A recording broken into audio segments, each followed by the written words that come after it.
takes centuries to build a civilization, but it only takes months to destroy one.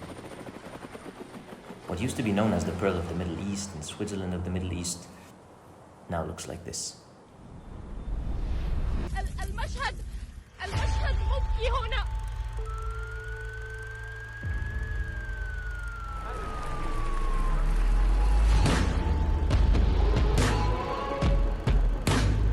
We switch up the wrong and the right. There are mass protests all over the city right now.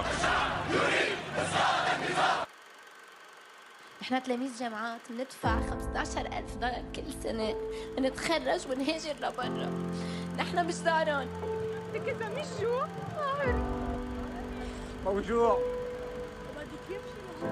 موجوع والله عظيم موجوع. The country's leadership has promised reform, but so far delivered nothing. Unemployment was rising, and the Lebanese local currency, the lira, was losing value. The spread of coronavirus.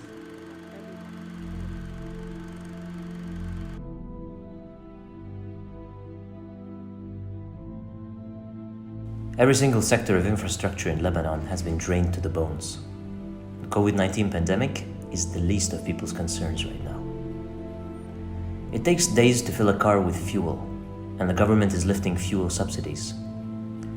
Because of this, Lebanon ran out of energy. And most Lebanese cities and villages suffer from up to 22 hours of power cuts. And in some villages, especially in some marginalized areas like Akkar, the power supply stopped completely. People are literally living in the dark. $1 used to be 1,500 Lebanese lira. Today, it reached 19,000 lira. Inflation is going in a Venezuelan direction, but with a Lebanese style, with no governmental control nor censorship over currency exchange, or anything really, even the possession of weapons. The army and internal security forces are suffering due to lack of resources. Their salaries dropped more than 80% of its value, which means higher crime rate, smuggling, and even more room for corruption. The elders are saying that this crisis is unprecedented, not even during the long Lebanese civil war. Everyone's mental health is deteriorating. Educated people, students, and professionals who used to be the most active in their communities are either leaving or seeking immigration to other countries where they can have a future.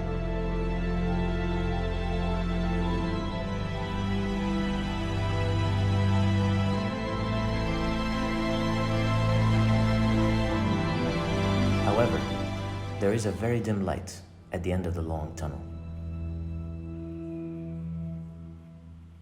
There are still people who want to stay. There are still people whose pockets are full of used tissues and cigarette butts until they get home. There are still people who, despite their poverty and their status and the lack of opportunities, are ready to risk their lives to save a tree. There are still people who smile through the inhumane life conditions they were placed in.